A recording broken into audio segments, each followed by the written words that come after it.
বন্ধুরা, স্পেশাল পার্সনের বার্থডে হবে আর সেখানে খাওয়া দাওয়া হবে না, আর প্রত্যেক বছর ব্লগে খাওয়া দাওয়া হবে না, এটা তো হতেই পারে না। তো যাই হোক, আমরা কিন্তু সেই ক্যাফেতে যে ক্যাফেতে গেছিলাম সেলিব্রেট করতে, সেখান থেকে কিন্তু অর্ডার করে ফেলেছিলাম এরকম একটা কোল্ড কফি, যেটাকে বলে, সব নাম ভুলে যাই, সমস্যা একটাই আমার। সাথে নিয়ে নিয়েছিলাম একটা, তোমাদের কি ক্যাপাচিনো না কি বলে বাবার মাথা, যাই হোক আমার বাংলা ভাষায় হচ্ছে এটাকে বলে কফি।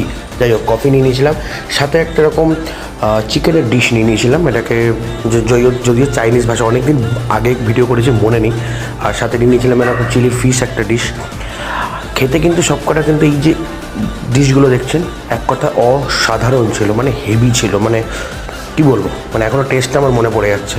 সাথে এরকম বারবিকিউ একটা পিৎজা নিয়েছিলাম, এটাও এক কথায় কিন্তু অসাধারণ ছিল। আমিও পিৎজা খেলে বারবিকিউ পিৎজাটা বেশি পছন্দ করি। আর এইসব যা খাওয়া দাওয়া দেখছো সবাই কন্ট্রিবিউট করে খেয়েছিলাম। যারা যারা আমার আদার্স বন্ধুরা আছো ভাবছো ট্রিট দিইনি, এরকম কোনো ব্যাপার নেই, ট্রিট কাউকেই দেওয়া হয়নি, সবাই কন্ট্রিবিউট করে ছোটোখাটোভাবে খেয়েছিলাম। আর সাথে হচ্ছে হোয়াইট সস পাস্তাটা, সত্যি কথা বলতে ঠিক এর আগে যেগুলো প্রশংসা করলাম ঠিক ততটাই বদনাম যদি এই পাস্তাটায় করা যায় তাহলে মনে হয় আমার সবথেকে ভালো হয়, কারণ এতটাই জঘন্য পাস্তা বাবার জন্য খাইনি। আর তার জন্য আমরা বিল না দিয়ে এরমভাবে সিঁড়ি দিয়ে দৌড়ে দৌড়ে পালিয়ে আমরা যে যার মতো বাড়ি চলে আসি। তো আজকের মতো এখানে ভিডিওটা শেষ। টাটা।